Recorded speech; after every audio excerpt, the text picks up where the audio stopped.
Hey there guys, so little update on the Riku's Way to the Dawn Keyblade. I've had a minor setback, but it's gonna be okay. So you're gonna wanna really do a lot of layers on the Keyblade for the primer paint. I did probably 5 or 6 coats, which I thought was going to be enough, but apparently not, at least in a few areas. There are a few minor spots, probably about this big, that weren't enough. Then again, I did do a light sanding with some very light sandpaper, just to kind of get out some spots to make it a little more smooth. So that may have been the issue. I just didn't want little bumps, which sometimes can pop up, and I wanted it to be nice and smooth. So I went ahead and did that, and then there was a couple of spots that had this little big of spots that were starting to eat through with the spray paint there. As you can see, right over there, that was one of the spots, right in there. Then there is another little spot over here, but I had spray painted the whole rest of that part. But yeah, a couple little spots were eating through, so I decided I'm gonna start to do even more coats of paint of the primer on both sides, just to be extra sure. Yeah, I felt like I did enough. I even did more than I thought was enough, but apparently it's not. So I'm gonna go ahead and add a couple more layers just to be sure. I don't want this thing to fall apart that's had a lot of hard work done on it, so I don't want the spray paint to ruin it.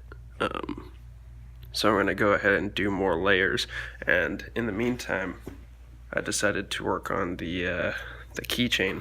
So that was a pretty simple process, just to cut out the shape of it, and then I got this wallet / necklace keychain type thing. They have them at Hot Topic for $11 or something like that. So I went ahead and put that in between two halves of the shape of the keychain, and then I just did some caulking, and it's in there nice and good. So yeah, that'll be good. I'll just wait for it to dry a little more before I begin to shape it. It's got this little nifty clip on there, which is kind of cool, because that actually resembles the types of keychains that they use. Now I was gonna get these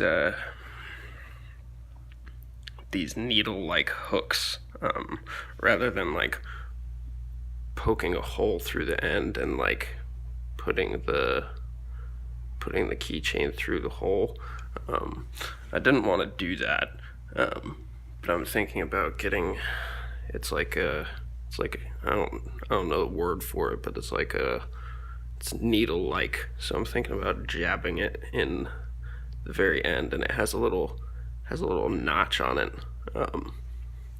Then I would hook this onto the notch, and then voila, it would just hang from there, which would be pretty cool. So I may get one of those. If not, if I can't find any, I'm gonna have to resort to something that's not particularly good. And I think this is a bad idea. I don't want to use a zip tie, but if it's a last resort, I may do that. Worst case scenario, I may just try to make something myself. I don't even want to use that zip tie. I think that's a not good idea. I think it would look very crappy. So I don't want to screw this thing up. But yeah, thanks for watching. I hope this video is helpful to you. And hopefully if you guys make one, you won't have as much setbacks or anything like that. Hopefully you have the time to do it and whatnot. But yeah, I felt kind of rushed, even though I do have a little bit of spare time. Just a little bit rushed for Halloween here. Just kind of excited. But yeah, excited to get it done. But yeah, don't rush it. Don't rush it. You don't want to try to speed things up by rushing. Although, as I had said before, you can speed things up a little better with the fan here. But yeah, thanks for watching. Have a good day.